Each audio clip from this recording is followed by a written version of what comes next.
final event in our week-long diversity festival, which we've called Reflect and Represent.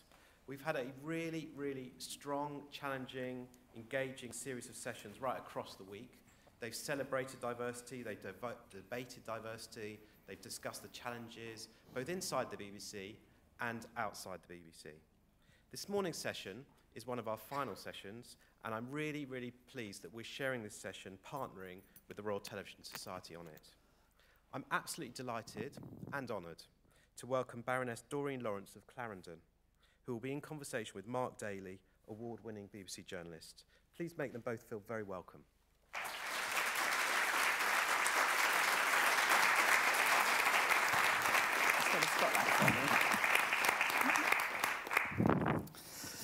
Doreen, Baroness. Now you're perhaps one of the most, if not the most, famous racial awareness campaigner in the UK over the past 2 decades, that's for sure. You've been awarded an OBE, you've been made a Life Peer, you have been given a Lifetime Achievement accolade at the Pride of Britain Awards, you've sat on numerous boards, you have advised the police at the highest level, the Home Office at the highest level, and if there was a prize perhaps for being the most consistent thorn in the side of the police service, you would have won that too. Now when you hear all these things about your life being trotted out, did you recognise that person? No.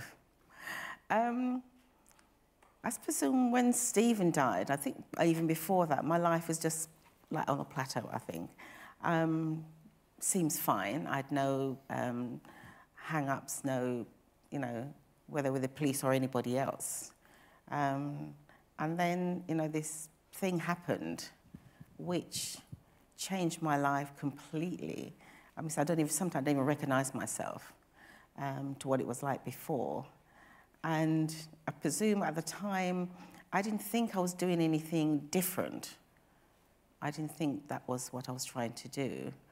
I think when you have a tunnel vision about certain things, which is what I had around Stephen, and I presume, it's like, when sometimes your children decide they're going to stamp their feet, they're not going to listen, they're going to do whatever you want them to do. I think that's where I was at that time. Thinking back then, could you have possibly imagined what sort of trajectory your life was going to be on? You become really synonymous with the changing face of race relations in the UK. Some people would say that the Lawrence case and you were the pivotal thing that has transformed race relations in the UK. Could you have foreseen that? No, definitely not, because if anybody really knows who I am, I'm a very quiet person. Don't like to be standing out from the crowd. I like to be standing in the background. And every time like this, to be here in front of everybody here, I just find it, I don't know, overwhelming, because it's not something, it's me, that's not me. But at the same time, I felt that around what happened, that I had to have a voice. I needed to do that. And in order to have that voice, you had to have a relationship with the media. One of the things we're going to try and get to the bottom of today is what sort of lessons the media can take away from the Lawrence case. And some of us who've maybe got to know you a wee bit over the years might find that a wee bit ironic, given that your relationship has been, would you say, I don't know, spiky, prickly? We've been a necessary evil to you, really, haven't we, over the years? Definitely. Because I think, especially in the early days, I don't think the media really took on board what happened around Stephen. Because I think, Stephen died a Thursday night, the Friday, I think the Saturday there was a little bit in the paper, nothing much. And then you had the bombing that happened, which, just took away completely. But even then, the media wasn't that interested in our case. It seems to build up gradually. And I would always say Stephen was black and nobody was interested in his murder. I think not long after a young boy got killed over in Camden, I think it was, and that was all over the paper, either from the Prime Minister to whoever was recognising what happened to that young man. And it was said that it was some Asian was involved in his murder. And, you know, they were able to track him down across the world and everything. And that never happened around Stephen. And many other young blacks who were murdered at that time, that never happened. Well, it was the first weeks of the Lawrence investigation, which would, those first days, those first weeks, the way the Met handled that investigation, that would really set the framework for what was to come over many years. So I think it would be useful for us to have a look at clip 1, please, at the way the story was being reported from its very earliest days. Some of the language seems a bit unusual now, as well as some of the hairstyles, but let's have a look at this clip. In an unusual move, detectives immediately confirmed the motive for his murder was racial, and the black community mourning his death has been on a knife edge ever since. Stephen is regarded as the 4th young victim of racial murder here in the past 2 years. We have talk and we have talk. And I'm saying the talking is over. Now it's time for action. We have to take we have to deal with it ourselves. I mean, we're saying...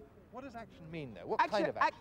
Action means by any means necessary. One of the things that the senior policeman I spoke to who covers this patch was saying to me today is very worried that people like you might start carrying knives or weapons to protect yourself. You have to defend yourself. You have to defend yourself. But things like, you know, we don't sort of like go out looking for trouble or anything like that, you know, we just walk peacefully and everything, but man, we're going to have to do something, you know. But you'd carry a knife now, would you? Would you consider that? I don't need to carry a knife. I wouldn't carry a knife. I wouldn't carry a knife. I wouldn't carry a knife, you know but what I mean? if this means to protect myself, I would carry it.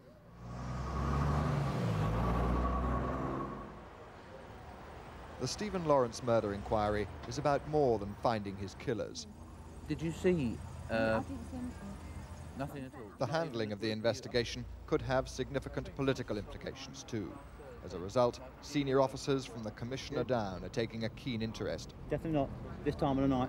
Successfully handled, the case would boost the confidence black people have in the police. Poorly judged, it could seriously damage an already fragile relationship. It's my job to persuade them that we are trying to solve this murder. My colleagues are desperately trying to solve it. And that race relations and racial attacks are very high on the agenda of police in this particular part of Greenwich and in the borough of Greenwich as a whole. And they are and were before this murder. How can you convince a young black person that you understand what it's like to be black and 16 in Greenwich at the moment when you're such a predominantly white force?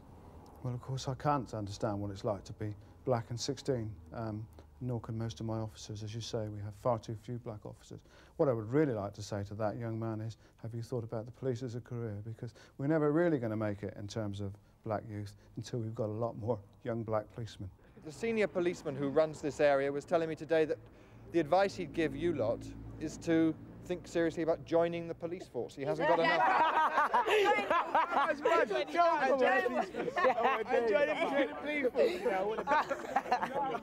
Do we know who this chap is? The detective in charge of the murder investigation has been stung by the public criticism of his work. Brian Whedon spends his life investigating murders. He has a system. Okay. Now, whereabouts is the body? This case, he insists, is treated exactly like any other. While the frustration of the family is understandable, rushing an inquiry could compound the tragedy of a murder with a miscarriage of justice. What we actually do is start at the beginning and work outwards. You're trying to do the house-to-house inquiries, contact people who are passing at the time, and start building up the picture of the assailants and things that actually took place at the incident. Then you start broadening the inquiry out. But surely, I mean, if you know the motive is racial, you should be already looking for racialists. I can understand it may seem quite a simple matter to say, yes, go and look for racialists, but of course it's rather more complex than that. Racialists. Knowing what you know about the first 2 weeks of that investigation, it had all the hallmarks of being quite a busy, thorough investigation underway, lots of police on the street asking lots of questions. What do you think about that? Complete rubbish, because on that night, there was no police officers going around asking questions. They didn't knock on doors, they didn't do anything. And that police officer, Whedon, I never met him. I met him, I think, probably weeks or maybe months down the line before I ever met him. And even then, it wasn't in a situation where he was coming to talk to us as a family as to how the investigation was going on. And there's something in there when I heard when the reporter said about the police officer within the Borough of Greenwich saying about you lot. I think by using those terminology, it's just to show the disrespect that they had for young people on the streets during that time. The reaction of the boys on the street was quite telling, wasn't it, when it was suggested to them that they should Well, exactly. go I and mean, join so the why police? would you, when you're being talked to like that, you know, like you lot?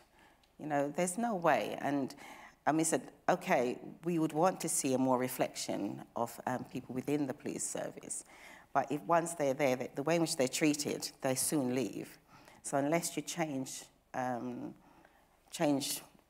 the, I don't know, within the force, the culture of it, you're never going to get enough officers. They'll join, but they won't stay. Obviously, it was a long time ago, but just remind us briefly, how do you feel you were treated by the police in those first weeks after Stephen's death?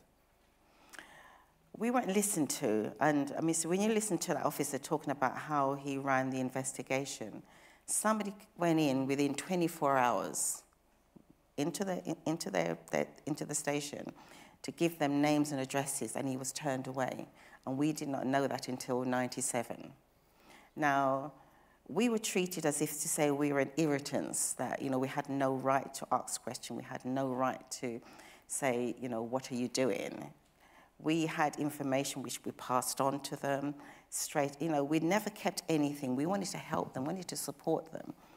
But, you know, there was one time one officer said, oh, we've never met anybody like you before. You know, come on, please. You know, families, you know, we're not so different from anybody else as a black family, or even as a white family. You know, your son was murdered. All you want is to know, to make sure that those responsible would be charged for his murder. And they had no intention of catching Stephen's killers. Because one of the things that you see in the clip, and you talk about racist and that, they knew those individuals. They were well known in the area. And so where would you look first? Now, if that had been a white young man that was killed, where do you think they were going to go? You know, they would have rounded up every black young kids on the street had it said it was a black kid that killed, you know, killed that individual.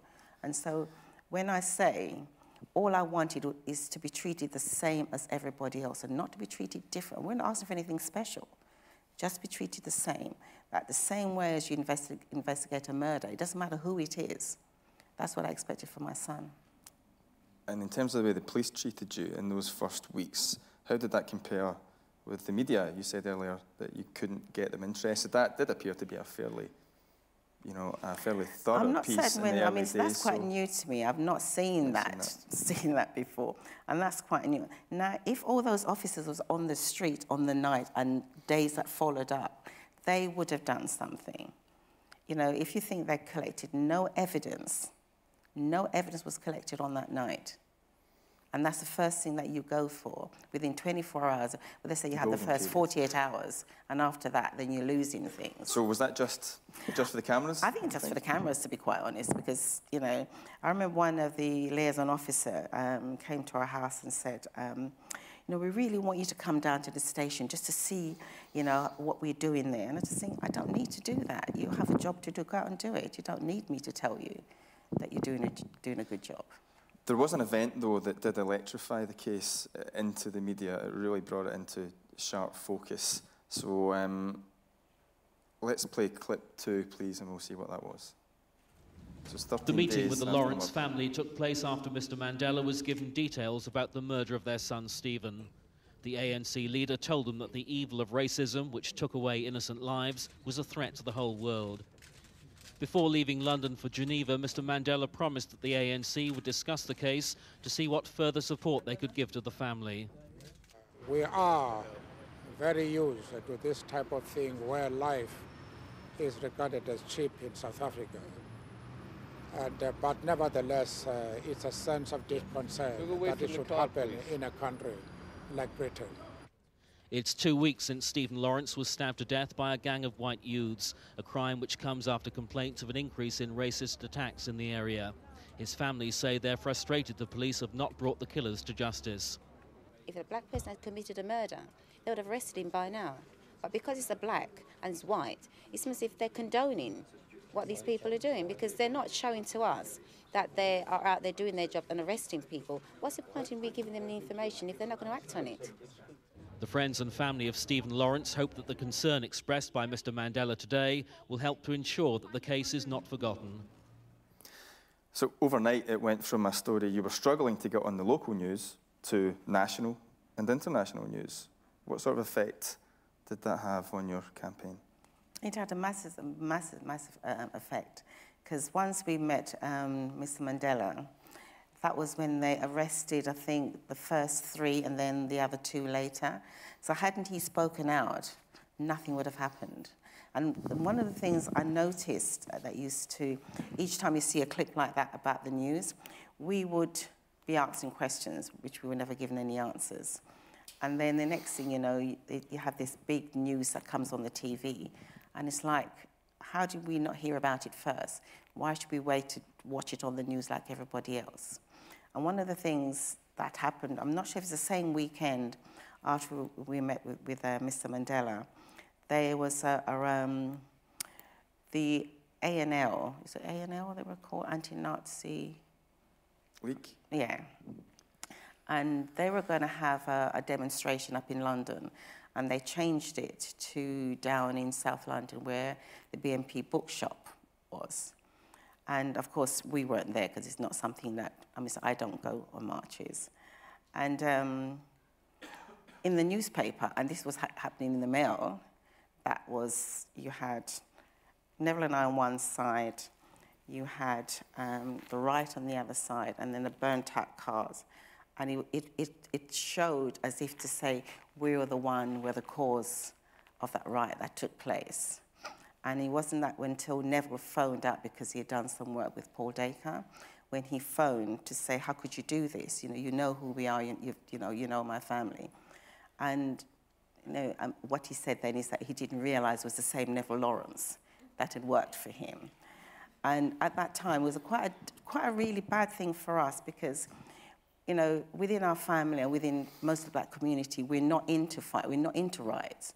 And to have that after Stephen's murder, as is to say, this is how, within the black community, this is how they behave. That was quite a damning thing to have happened. The Daily Mail, though, went on to, one would say, really make up for that, and they took an unprecedented step, didn't they? They did something that, I'm not sure I've ever seen before or since done in the same way, and their intervention was to really blow this case wide open. It really put the suspects into the wider frame. It put huge amounts of pressure onto the police and onto the government. So let's just play clip 3 to see a bit more about that. Good evening. The solicitor for one of 5 men accused by today's Daily Mail of murdering the black teenager Stephen Lawrence has spoken of his client's outrage over what he described as trial by media.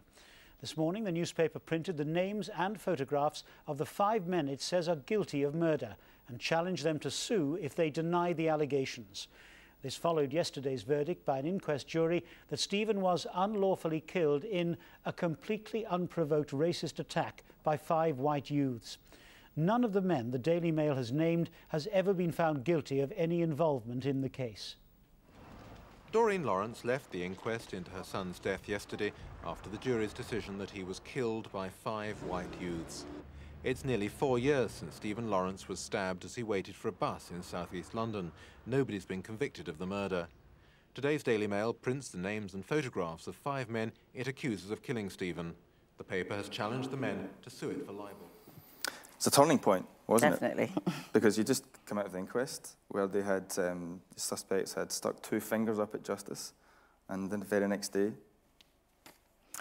That was a great thing that happened, because had you been when you were in the inquest and you heard and saw those young men, their behaviour, their attitude, the whole thing, it was so disgraceful, disrespectful. They wouldn't even answer to their names. It was like no comment. Your name is so-and-so, no comment.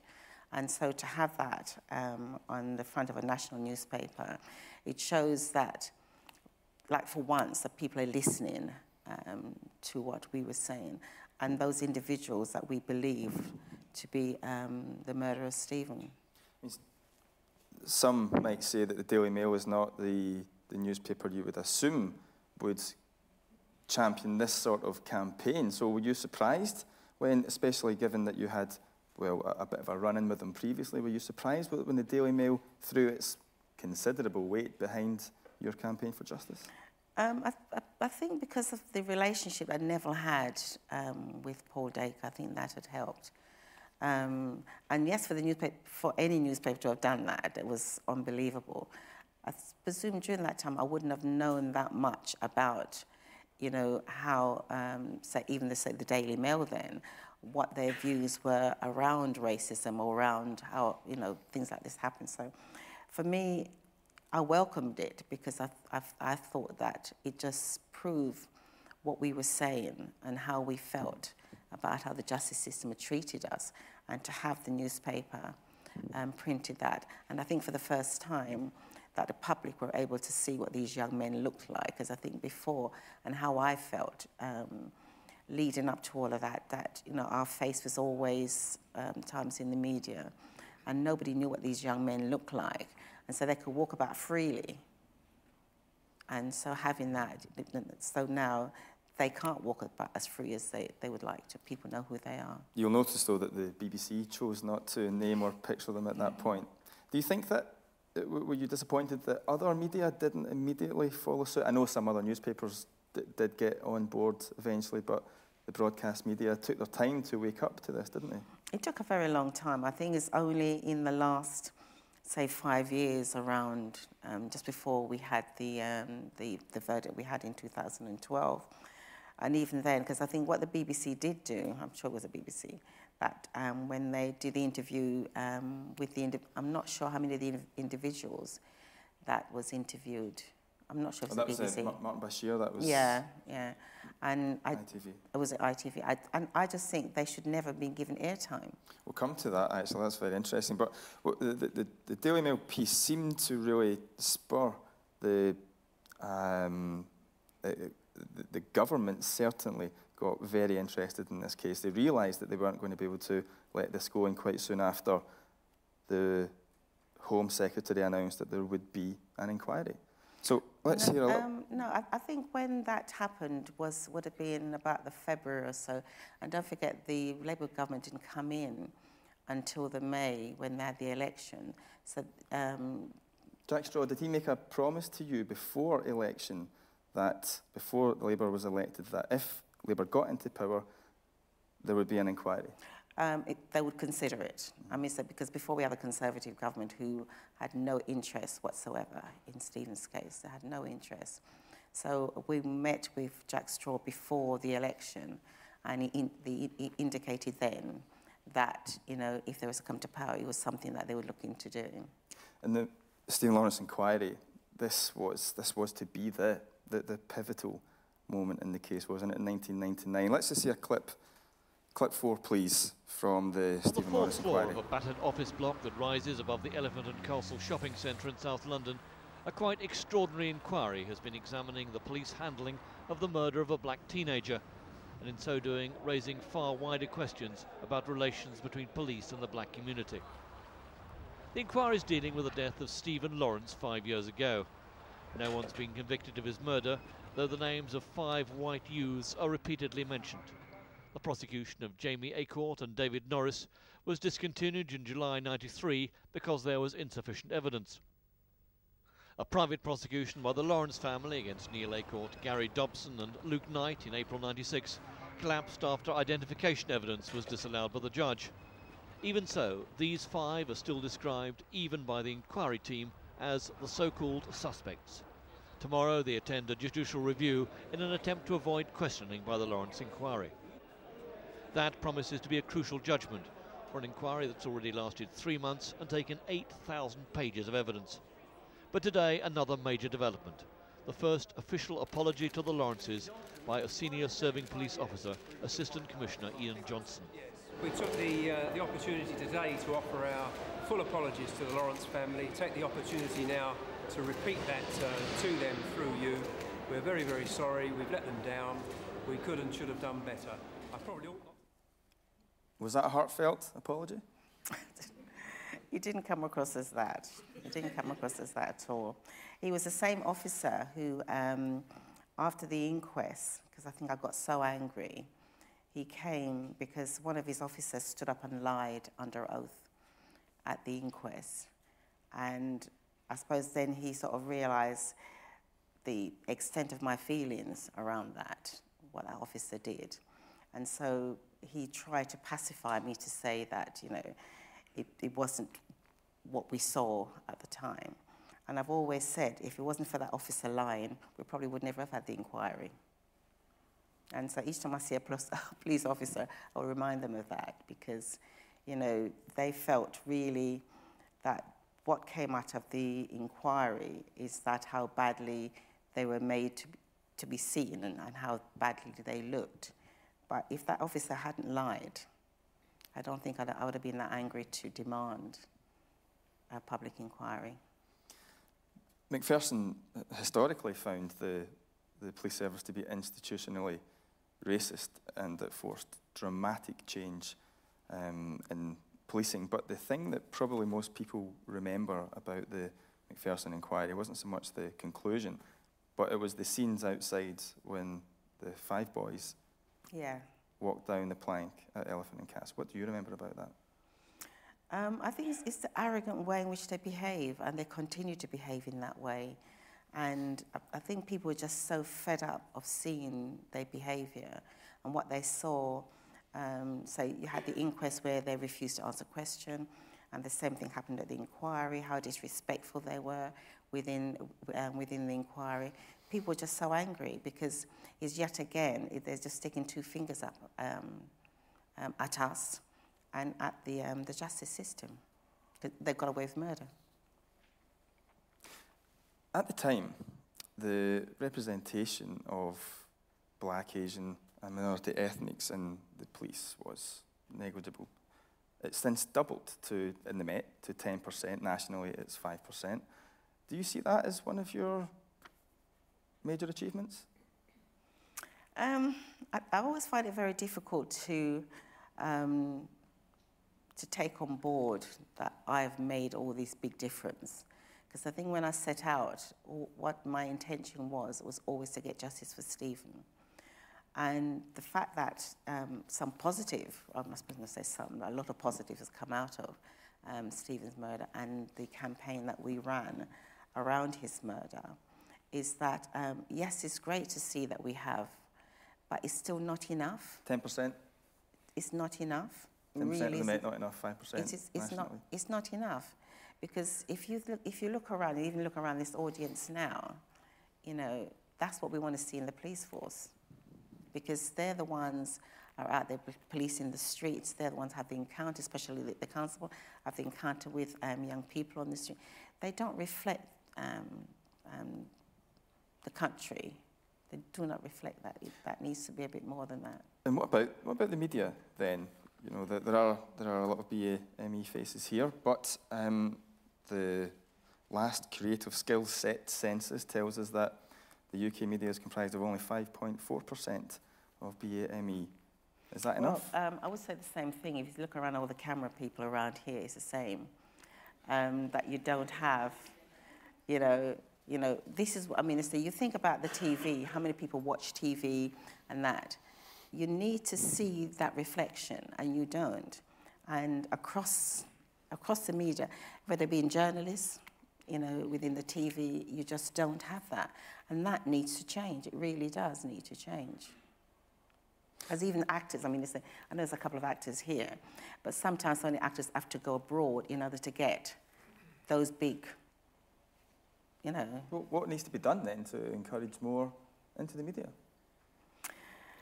I always find it really difficult to say, okay, you need to do this, this, and that. But, you know, if you truly want to reflect your society, you really have to put things in place that makes things happen. You know, the majority of people, they do have their qualification, they have everything that they need, but yet there's still a barrier. But then, you know, when you look at the top level, who is at the top? All that needs to change. I think once you see all of those changes, then you begin to see that people want to come in and say, you know, this is an organisation I feel happy and comfortable with, I want to join. But if you see nobody reflecting you, then you just feel that there's no point in me trying because they won't accept me. This might be a good time to talk about the BBC's announcement today that it's launching a brand new partnership with the Stephen Lawrence Trust to train new talent in broadcasting and production skills. 20 socially diverse BAME talents will take up a structured programme with a view to turning them into fantastic BBC journalists. How do you feel about that? I think it's a great idea, and I think it should have happened a long time ago. I think it's fantastic. I think there's so many young people, I think, especially within the black community, I've always said that young kids see the singing and dancing as a way of moving forward and getting a career in life. But there's always the bit behind the camera that they sometimes don't see themselves there. And when we started to have the Stephen Lawrence Centre, as part of our, within Building 2, we had like set up a studio, so you had like a green room. And the idea behind that is to encourage young kids to look at, to become engineers, look behind the scene. Singing and dancing is great, but how long does it last for? You need to look at, you know, much further ahead, a career that you could have. And I think the fact, you know, the idea about the apprenticeship and the BBC has taken the initiative and working with the Trust, I think we can help to steer the BBC in a way in which it begin to reflect its audience, rather than just having a, you know, just white cameramen all the time. We want to see all of that change. We want to see journalists. We want to see them become editors. We want, you know, there's so much more that could happen within this organisation. And will you be directly involved with this process? I won't be directly involved, but I mean, as much as I can be, I will be. And I'll go out and talk to any young people just to say to them, this is what we, you know, I want to encourage you to do. Good luck with that, Doreen. Well, let's just go back a little bit and try and figure out why Stephen's case, why the Lawrence case became different. It was different because there had been several other, 4, I think, other racially aggravated murders around the Eltham area, South East London, round about that time. And there was a particularly strong piece of television which tried to investigate that. Let's have clip 6, please. Late one evening, a black teenager is walking along a South London street. He is set on by a gang of white youths. They stab him with a knife and run away. Their victim bleeds to death. Who remembers that boy? His name was Roland Adams. He was murdered in 1991 at the age of 15. 8 months later, Roland's attackers were brought to justice. One was convicted of murder and given a life sentence.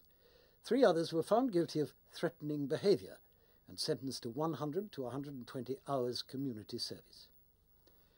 On another night, also in South London, but in 1993, another teenager is fatally stabbed.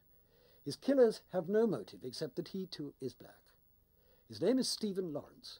6 years later, his killers are still free. His murder has shamed the Metropolitan Police, has shocked the government into launching a major public inquiry, and is forcing white society to think hard about justice and racism. Tonight, we ask, why Stephen? Why has his death, and not similar earlier murders, moved an entire country? Why Stephen? Stephen had me.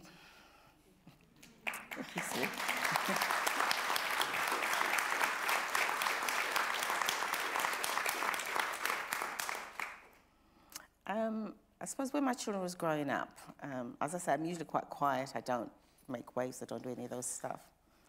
But you make anybody decide they're going to do something to one of my children, and I'm there.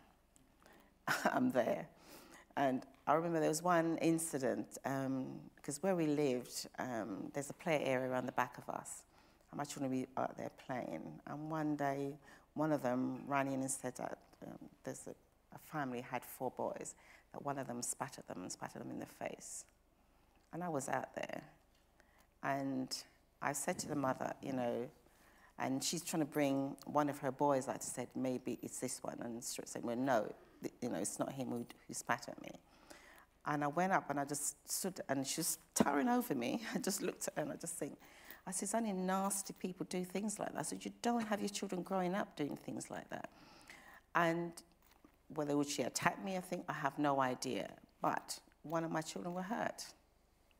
And so it's no different that what happened to Stephen, and I think when you saw what happened to him, the wounds that he had, it was just, I don't want to discuss it because it's going to get me really emotional. But, my son had a future. And these boys didn't, they don't have a future. And they choose to take my son's life. And then you have the police, the justice system decided that they're not going to do anything about it. Well, I'm sorry, there's no way I'm going to just keep quiet about that. And so Stephen had me. Was there ever a time where your quest for justice, your quest to make sure Stephen's death wasn't in vain, your quest to bring the perpetrators to justice, was there ever a time where it got too much, where you thought, I can't take this anymore?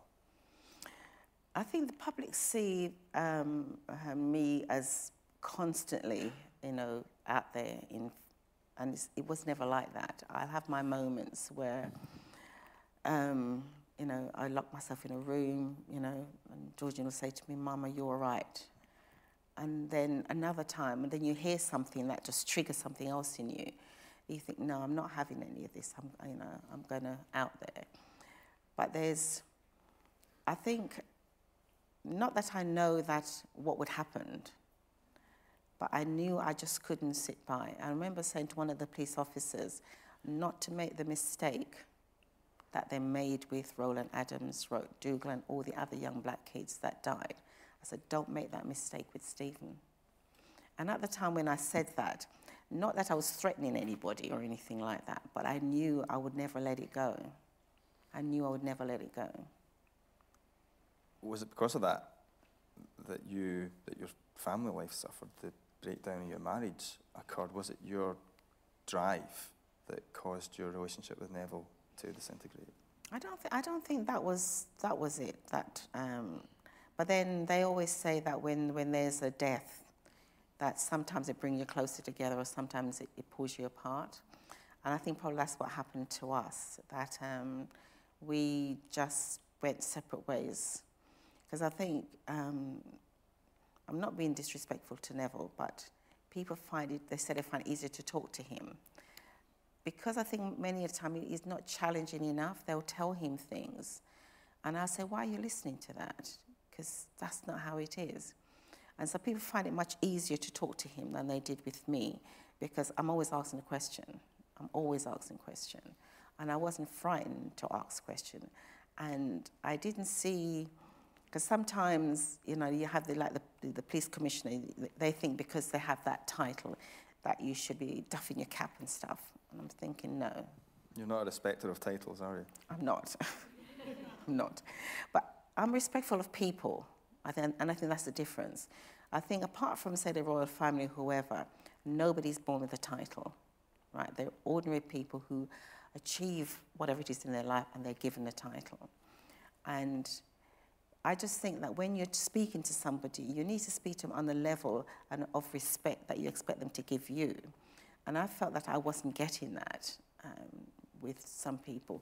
And as I say, when we're speaking to the commissioner, my first meeting with him, it was that he sort of said, his officers are doing all they can. And then he had the nerve to say to me that when PC Dunn, who's a police officer that was killed, when he was killed, he said that both the cases, that they have not found the killers. And I'm not disrespecting the police officer, because I think you need to investigate the murder. But within 24 hours, they had helicopters out. They did everything they could, arrested the wrong person. They didn't do that for my son. And so I want the same for my son. And I will tell you I want the same for my son. And that's what I did. And I see him in the House of Lords now. He doesn't speak to me, but that's fine. Well, that's fine. That's fine. What's... Sorry. What's your relationship with Neville like now? It's still very strained. Strained? Strained, yeah. And I'm not saying exactly why it is. I mean, so I have tried to, but in the end, I just think my children are important to me. I need to get on with whatever I need to do, and that's what I do. Is there anyone in your life? No. Well, it's not that I don't want to. I mean, so I it's can not say, if they want to try. It's not one for trying, but no. So if there's anybody there, please. Sorry. I mean, I can imagine some men might find you quite, I don't know, intimidating? I suppose my name goes before me. I presume so, but then why should that be? I think I would always question, but I think when you get to know me, I'm a completely different person. True. Okay. Let's just go back a little bit again, if we can, to sort of, after the Met's re-investigation around 2000 drew another blank. Early 2000s, the case was dormant, wasn't it? And at that point, finally, the BBC decided that it would try and get in on the act, and it decided to investigate the case as opposed to simply reporting it. This is a clip 11 from the BBC's investigation of 2006.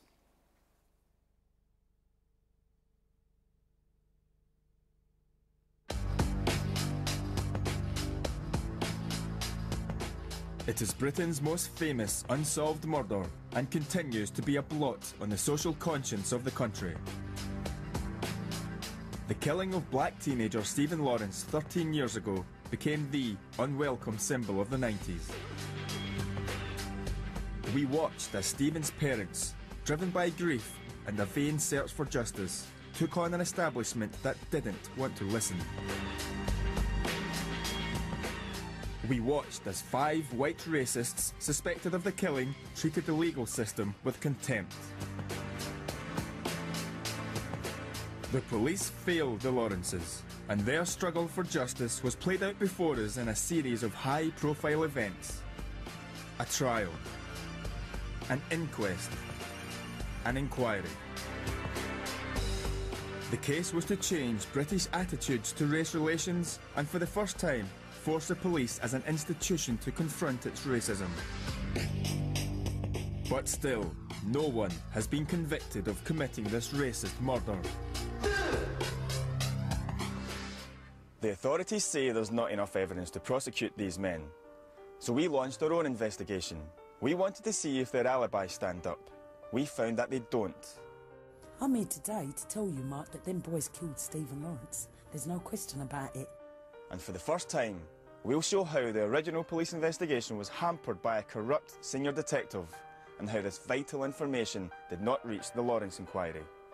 I would say that John Davison was receiving cash from Clifford Norris. By his expression that he was using, it was getting a little earner out of it. It was a good little earner. This is the story of how the Lawrence Five are getting away with murder.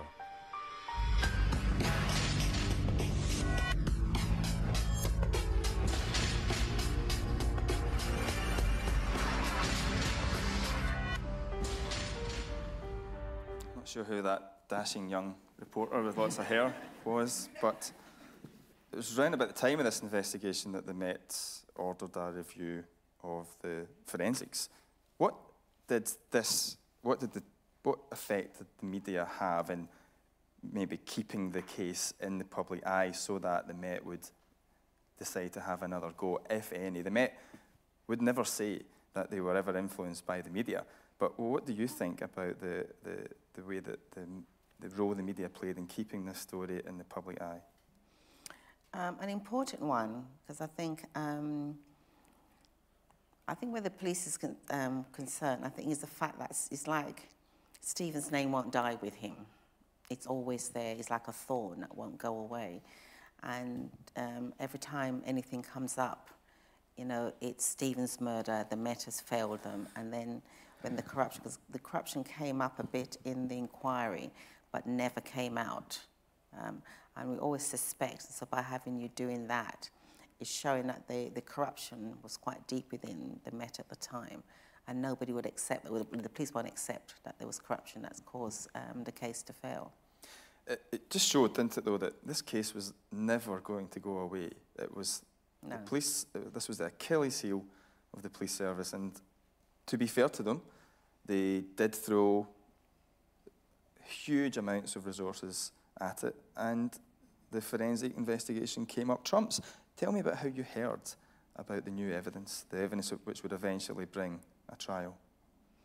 Well, they had a new senior officer working on it, Clive Driscoll, and I remember the first time when I met him, he's trying to convince me that, that the forensic that they have, and I think it was up in Scotland or somewhere, I think, where they sent Stephen's clothes and what they've had from the individuals. And even then, I couldn't allow myself even to think that at some point that we will ever get anybody convicted for Stephen. Because Gary Dobson's blood had been found on, Stephen's blood had been found on Gary Dobson's jacket. This, for the first time, was real, tangible evidence that put one of these boys at the scene. Well, yes, and even then, as I said, I couldn't believe it, because it's hard when, for so many years, your hope's been built, and, every time you think, because when we had a private prosecution, I thought we had a chance then, and over the years, and in the end, I just think, whatever happened, happens. I'm never going to... Did you not dare to get your hopes up? I couldn't, because it's so destroying when you get to the point, and yet again, and I didn't want to put myself in that position again. I didn't want to. And so, and to give Clive his due, he kept on saying that, we've got a very strong case, and he really tried to convince me. And then with the fibre of hair that they found on David Norris's trousers and all of that. And, even when we were in court, and when you listen to the defence and stuff, you think there's no way that they're ever going to get convicted. And then looking at the jurors as well, they gave nothing away. They really didn't. We'll come back to that, but just at the time that it was announced there would be a new trial, the BBC and Mentorn decided that they would try and make a film which would follow you for 12 months. So Neil Grant was the producer, and he called me up to ask if I would like to be the reporter in this film. He said, Mark, we've got unprecedented access to Doreen Lawrence over the next 12 months. And I said, oh, she'll never agree to that. I said, no, she has, she's agreed. It turned out, though, that Neil's idea of unprecedented access and your idea of unprecedented access were entirely different things. We followed you around with a camera like a bunch of lovesick puppies for the best part of a year. I don't know if I've ever asked this, but how was it for you? Nightmare. A nightmare. I think at one time somebody suggested that to have one of these, that I would have one of these cameras in my house, so like when I wake up for breakfast and stuff, and I thought that's never going to happen. It's never going to happen. And no. I mean, there were times where we would get together in the morning, we would chat, it would be convivial, you would be, full of anecdotes and energy and, really friendly. We'd get the camera out and it would be... And was there a bit of it where you were saying, as if to say, no, this is my TV persona, you're not getting the real me? Was it a bit of that? No, it wasn't any of that. It's just that I just hate all of this. I really do. It's not... I'm never comfortable. I'm just like, no, I'm really sort of holding myself together here. I don't like it. I really don't. You really don't like us, do you? It's not because I don't like you. I don't like the attention. I think that's what it is. I've never been one to like everybody looking at me and talking about me. I really don't like it. But I do things because I know I need to do it. I think that is what it is, what I do. I mean, certainly we thought we started to make some progress with you throughout that year, and I think that this next clip is maybe a poignant example of how I thought maybe some of the barriers started to come down, but I'd be very interested to ask you about how you, deep down, you felt about having to do what we're about to see. It's clip 12, please.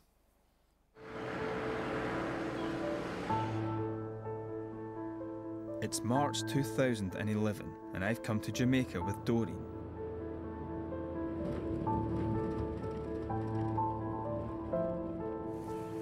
I'm hoping to learn about her upbringing, which might give me an insight into what has driven this woman all these years.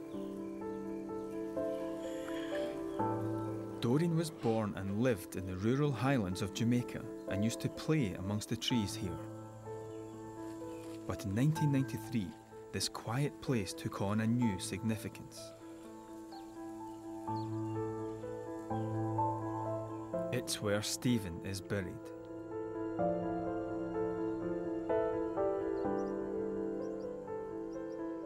The Lawrences keep its location a fiercely guarded secret, but Doreen has agreed to let us film here.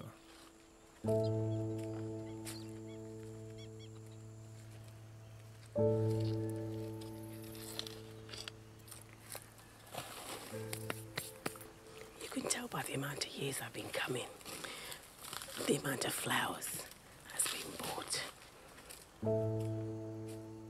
It's always a very sad time. And as this picture's beginning to wear out, I think I'll have to get another one done for him. I'll get another one done. This is a peaceful place for Doreen, a place to reflect and quietly speak to her son. Now, how did you feel about having to share that very private place, those private moments with a crew, with a reporter? It was very hard, and I think, as you know, that time I was really ill, so I'd lost my voice. So, I mean, it may sound really nice sort of thing, but I'd lost my voice. And I don't like it, because I think even when I'm there without the crew, and because of where the graves are, people just walk past constantly. And even that I find quite, not so annoying, but I just wanted to have that time where it's just me. And then people just stop and want to talk to me, and it's like saying, go away, I don't want to talk to you. You know, I just want to be on my own, I just want to have that quiet time. And so having a crew there, that was just a nightmare, it really was. And during the trial then, when the trial finally got underway, you were in the middle of the media storm. Every day there was a bank of cameras outside the court, the old bail, as you had to walk in, you had to run the gauntlet every single day. There were reporters in the press gallery watching, waiting for an emotional response from you. What was that like, to be under such a spotlight? That was really terrible. I mean, that was, because they were so close, you know, I could just reach out and touch somebody. And it's just that if you sneeze, they'll know if you sneeze. I hated it. I really, really hated it. And I don't usually use that word often, but I don't like it. I really. And so, I mean, so we were managed, well, at least we managed to get into court without, I think the first day we had to walk the gauntlet. We had to walk the gauntlet that first day. After that, I just said, no way I'm doing that anymore. And so we were driven through and got in through the back and then up the stairs and stuff. When the verdict finally came, do you remember how you felt? Yeah, again, all eyes on you. And I remember sitting next to Stuart, and we was, you know, and, you know, the emotion was there, but I just couldn't allow my emotions to be seen. Because, you know, I think it's hard to describe to people when you're under the spotlight constantly, you know, I feel as if I can't breathe. You know, you get like really tight chests and stuff, you just can't breathe. And everybody's just constantly looking at you. They want to see some way of your reaction and stuff, and I really couldn't do it. And I think it wasn't until I was back upstairs in our room that I was able to show exactly how I was feeling. Which was what? I suppose shock, because I didn't think it would happen. I never thought that the jury would have had a guilty verdict against those two. I really didn't think it would happen. and relieved that at long last, and it's taken nearly 20 years, that, you know, we've got somebody, 2 men convicted for Stephen's murder. I never thought it would happen. Let's have a look at clip 9, please. Final clip. Good evening and welcome to the BBC's News at 6. 2 men, Gary Dobson and David Norris, have been found guilty of the murder of Stephen Lawrence more than 18 years ago. In a landmark case that changed the rules on murder trials, the jury at the Old Bailey decided that the 2 men were involved in the fatal stabbing of the black teenager in 1993. Ever since, the Lawrence family, led by Stephen's mother Doreen, have campaigned for justice. Today, she called the original police investigation a miserable failure. Stephen's mother Doreen had wept as a silent court heard the verdicts read out. She spoke afterwards of her relief, but also her anger. How can I celebrate when I know that this day could have come 18 years ago if the police, who were meant to find my son killers, felt so miserable to do so? These are not a reason to celebrate. We pay tribute. Can you remember how you felt speaking to the world's media then? Yeah, I think that there was 2 things going on for me there. Yes, you know, the relief of that, and also the sadness that you're taking so long. But then also I felt that during the long years of trying to get justice for Stephen as well, that in some respect the media has been kind to me. You know, they have been there, they have reported Stephen's case, and also I felt I needed to thank them, because I think at times without having the media, having all the publicity that happened around Stephen's case, where, you know, we said that and no other case have had that, I presume if we didn't have those sort of coverage, you know, perhaps the police wouldn't have taken up and do that investigation again. That's something we don't know.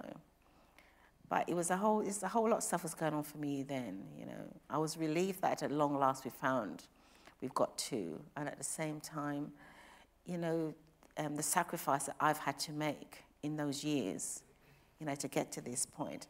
And, you know, I presume people see your face and they think, you know, she's doing really well, but nobody knows what happens behind closed doors and all the rest of it.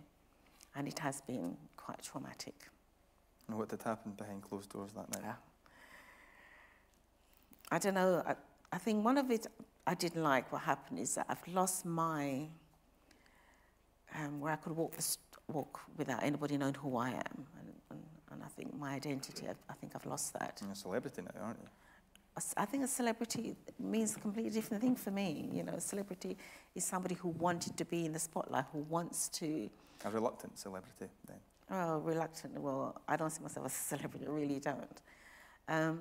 I suppose I felt I was forced into this position because if the police had done what they needed to do on the night, I wouldn't have had to take up the mantle. And the fact that I've been exposed in a way which I have been over the years, I find that, not say traumatic, I suppose it is in a way, but I wish I didn't have to do that. I really wish I didn't.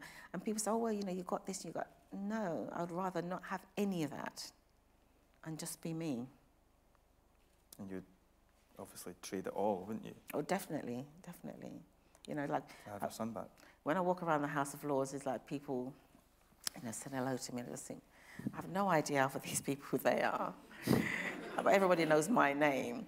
And I'm trying to learn. I've got my little booklets I'm going through, flicking through, trying to so I can learn people's faces and learn their names and stuff. But I'd give that up today. Just before we're going to go to some questions from the audience, I'd just like to ask about the House of Lords. So you spent 20 years shouting from the outside. Now you're on the inside. You've been given a peerage. Was this the only thing they could do to try and shut you up? Well, I hope not. I think one of the things I've always, when I had the Hobie, the first thing I did when I had the letter, I remember ringing him and I said, what does this mean? Are they trying to tell me to, you know, to shut me up? And he said to me, no, it'd give you a stronger voice. And I thought, okay, then I'll do that. And then the same thing happened when the peerage. And I thought, oh my God, you know, this is mean that now I can't speak out. And I have no intention of not speaking out. I just think you know, you're there and you're there for a purpose. That's how I see it anyway. And I would like to be able to know that I'll be using my voice in a way in which, how I've used it before, is to speak up when I think there's something needs to speak out for. To be a voice of people who don't have that voice. I'd like to be able to do that. And I know it's early days and I haven't done all the big thing as yet, but that is my intention. I don't intend just to sit there and just nod my head at things. I want to be able to see that if there's something I see that I need to talk and speak out about that I'll be able to do that. That's what democracy is supposed to be for. So Yes, good luck with well. that, Doreen. So I'd like to open it up to the floor now. Is there anyone who would like to ask Baroness Lawrence a question? Stephen Wright from the Daily Mail, instrumental, I should say, in the Daily Mail's coverage back in the 90s. Just like to ask Baroness Lawrence what her hopes are for the media role in keeping the Stephen's case alive. Obviously, there are 3 men out there who still haven't been brought to justice. I presume to continue doing what you're doing, because I think, as I said before, there are times that the media is instrumental in making changes. And, you know, we need to see a lot more, not just, say, the Daily Mail or the Daily Mirror, who we do have a relationship with, but other media. You know, TVs at times can do and show. As I say, there are times, there's the stuff that happened when they had those boys on the TV. I just think that was a wrong move. Because, like, Gary Dobson was one of those, he's even did radio, where they did a phone-in with him, saying how innocent he is. And it proved he had to be there to have had Stephen's blood at the back of his collar. He had to be there. But yet he was given the permission to sit there and say, oh, innocent, you know, people are sort of accusing me of things that I haven't done. His family, everybody's been saying that. But it's proven that he was there. And it takes the media to stick their hand up, which is what the Mail did, is stick their hand up and said, well, this is wrong. This is what we need to do about it. Did you think that programme should never have taken place? I think it should never have taken place. Why would you give... It was the first time, though, that anyone got to put questions about the murder of 2 of those boys. It exposed their alibis, did it not? No, it didn't. Not at that time it didn't. So later on you can look back and say, yes, it did. But at that time it didn't. You know, they were protesting their innocence. And so by giving them airtime to protest their innocence, I just think that was wrong. Weren't they just given enough rope to hang themselves, at least in the public eye? At that time they didn't. Now you can say that they have, that's what happened. But during that time, no, they weren't. Marcus?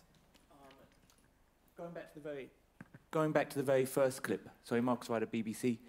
Going back to the very first clip where you see the police stopping the cars. That was also played on Crime Watch and that footage was played on Crime Watch and other news outlets. And I was wondering whether you feel that sometimes the media can be complicit in what looked like a very thorough investigation when, you know, it clearly wasn't. With hindsight, we know that wasn't a thorough investigation at all, whether the media is to blame sometimes to give a better impression of what's going on than really was going on. Not critical enough. Yeah, possibly at the early stages. I presume the media probably was led down the road where the police wanted them to go, because they wanted to show themselves in a light that they were trying to discredit us. Basically, they wanted us to look as if to say we were making a lot of noise over nothing. The police, not the media. No, the police wanted to. And so by having those clips and showing them, so how do we know that those clips that we saw, or how that they were actually investigating Stephen's murder? We don't know that. You know, that clip could have come from anywhere. They could have handed it to the media. We don't know those things. You know, and the media at times, I think because it's a bit like when you look at the Plebgate stuff, nobody believes a police officer would lie, and nobody believes a police officer would behave the way in which they behaved. So, and until they're being exposed, which is what Stephen's case have done, is expose them, you know, you continue to believe that the force, where they say the British police is the best force around the world. But until they've been exposed, you don't know that. Hello, Doreen. Roger Grave. I'm not only a filmmaker, but I'm also on the independent advisory group to the Met about race, which was created because of the McPherson Inquiry. And we, for 14 years, have been trying to hold their feet to the fire to accept the implications of institutional racism. And it's very hard. It's like pushing a boulder up a hill. And the problems of promotion, not just recruiting, but retention and promotion, as you said, are still very serious. And 6 of the most senior BME officers didn't make it to the ACPO ranks and have quit. So I think it's a really hard and permanent struggle, which you've helped a lot to create. But what I wanted to ask you was whether in that first week of the botched investigation, and how seriously botched it was, I don't think people realized when the boys were allowed to take the black bag full of clothes out of the house, and evidence was being destroyed, as you said. It's worse even than you described. If they had come to you and apologized, would that have made a difference to you at the time, rather than a year later when Ian Johnson suddenly did this public thing? If they'd come in quickly and said, look, this was a real mess and we're very sorry and we're going to do our best, would that have made a difference? Perhaps it would have done, because I think if you admit when you've done something wrong, you can able to put it right, you can do something about it. Would they, a year or so earlier, I think perhaps during the private prosecution, maybe when that fell apart, and that was because of them again, why that fell apart. Perhaps if they come and say something, something had gone wrong, maybe, I don't know. But I think because they were always so adamant that they had the power, we had nothing, that this is how we're going to do things. And all they did was just push my back up even more. Because when those officers in the early days, those liaison officers, when they used to be come to visit us, my understanding is that they're supposed to come and give us information, but they were there to get information. So they want to know who was in our house, what their names are, and all the rest of it. And it was hard to believe that one of that officer at the trial in 2011, he was just so much against us, was unbelievable. One of the things he said, like when he visited us, we didn't offer him a cup of tea, we didn't ask him to sit down. My God, what are you there for? And, he was still, 2011, he was still that way. So how do you change people like that? Thanks, Roger. Yes? Yeah, okay. I'm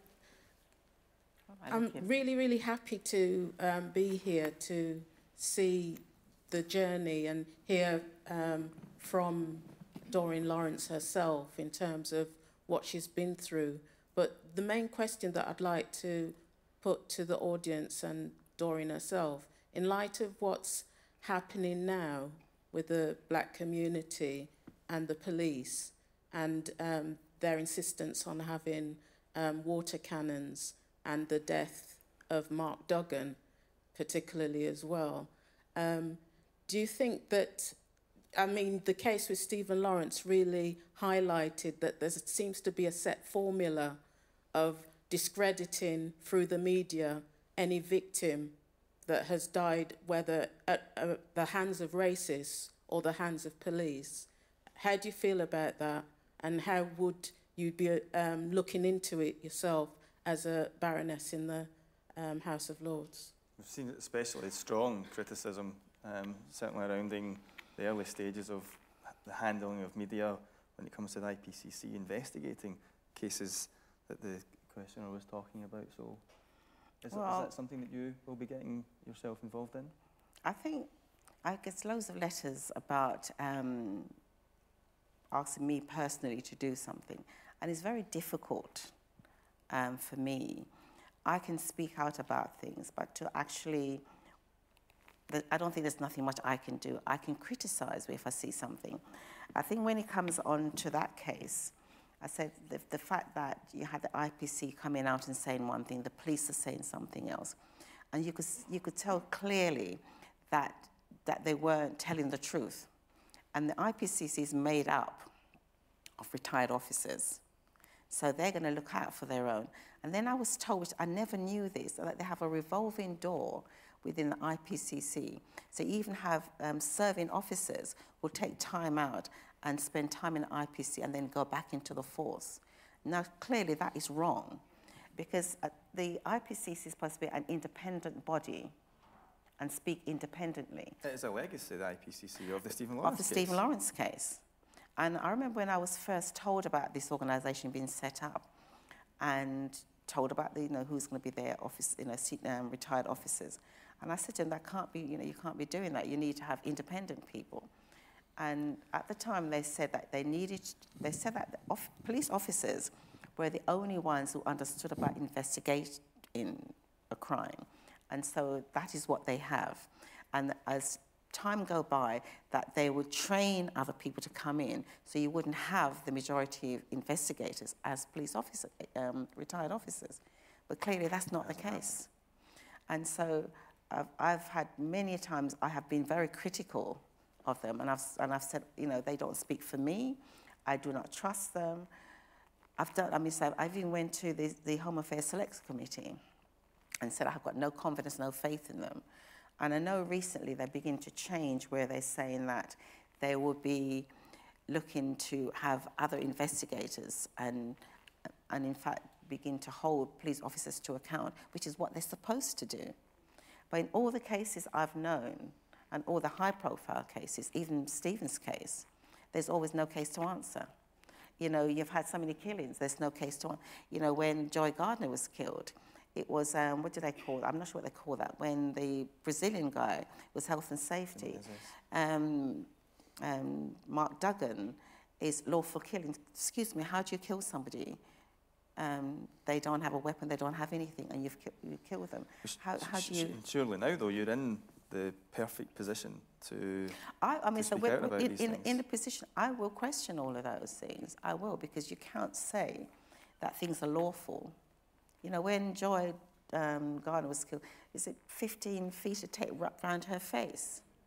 How on earth can people get away with that? And they have done. Time for maybe one more. Yes. Pat Young, ex-BBC.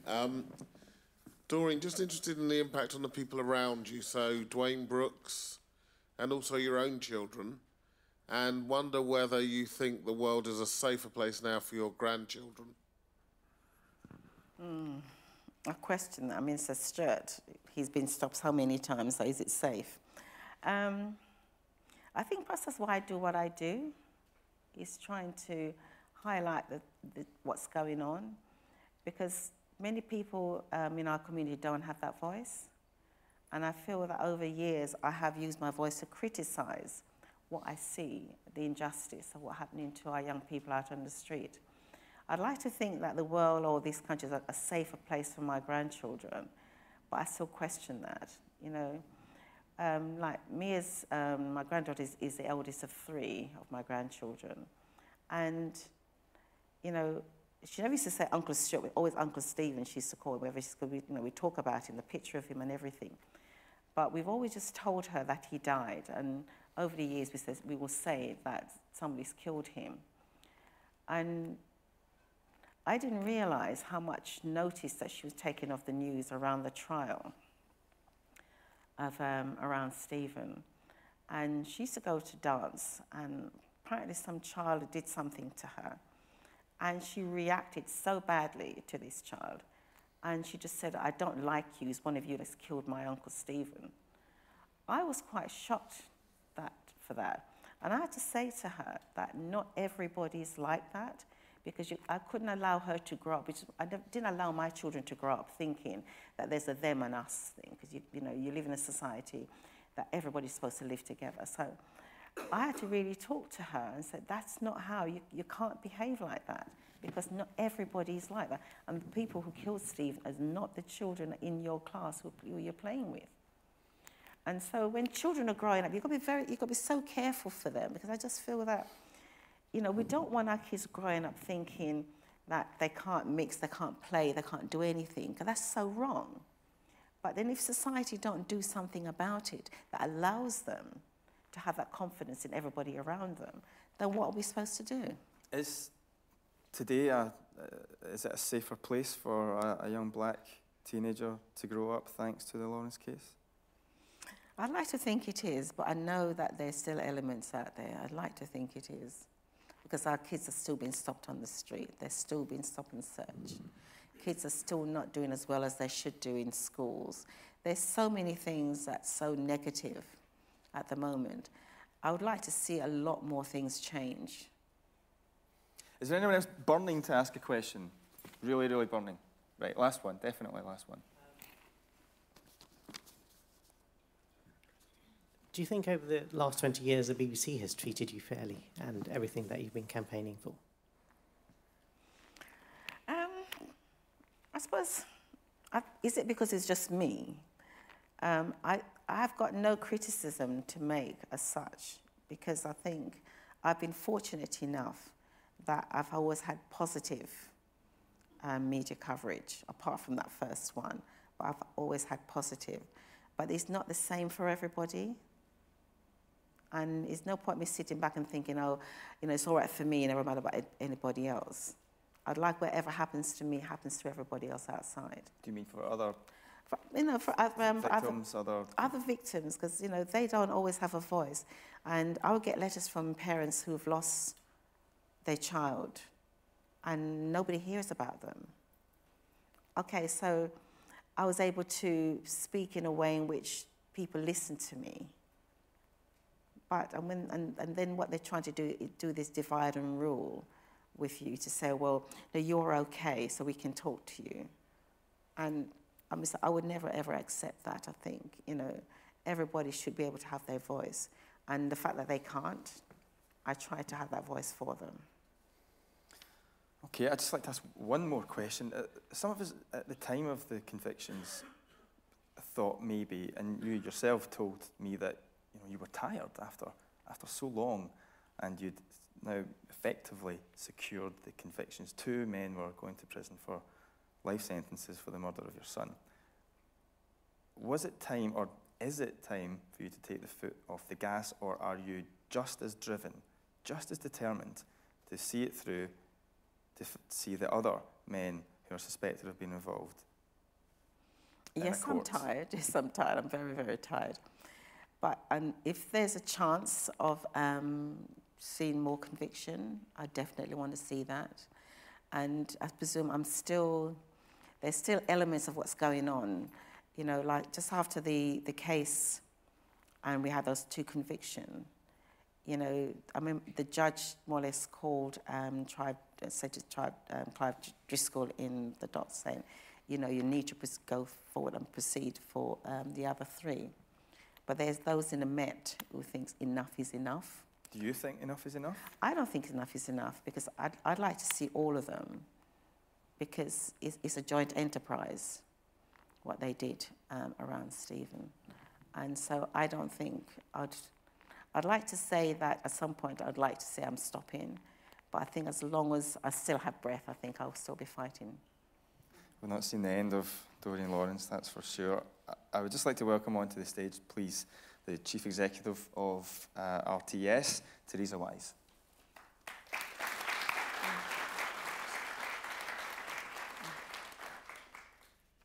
So, thank you.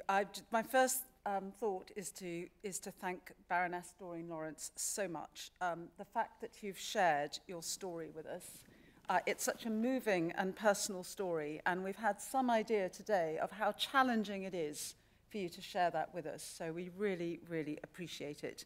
And not only was it moving and personal, but it also obviously had immense political ramifications. So we're really honoured to hear from you, and we're really delighted and grateful that you've helped to give people a voice who haven't had a voice. So I just want to mark that with some...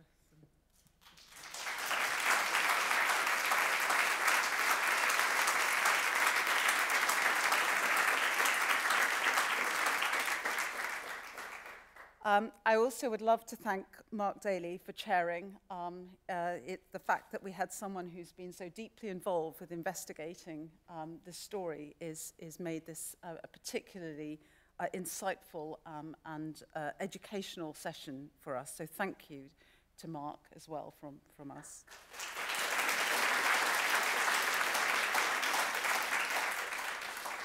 Also, I'd love to thank Marcus Ryder, who's from BBC Scotland and is also chair of the Royal Television Society Diversity Committee.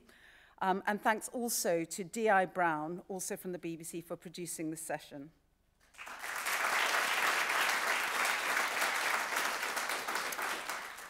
Now, also, I'd love to congratulate the BBC on behalf of the Royal Television Society for this brilliant apprentice initiative which jointly with the Stephen Lawrence Trust. We are thrilled to be partnering with the BBC on this event, and the Royal Television Society, among many of the things it does, it's at its heart an educational charity, so we applaud initiatives such as these in our industry.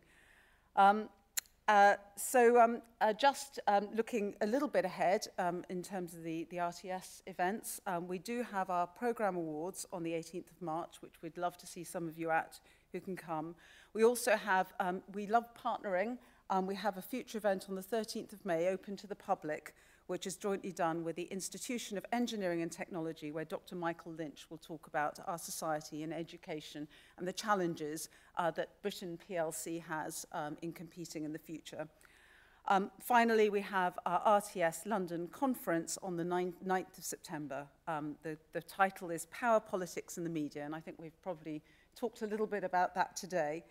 And finally, thank you very much, all of you, for coming. I know there are many people from the RTS as well as people from the BBC who've come to hear this incredibly important session today. So thank you for coming. It's been great to see you.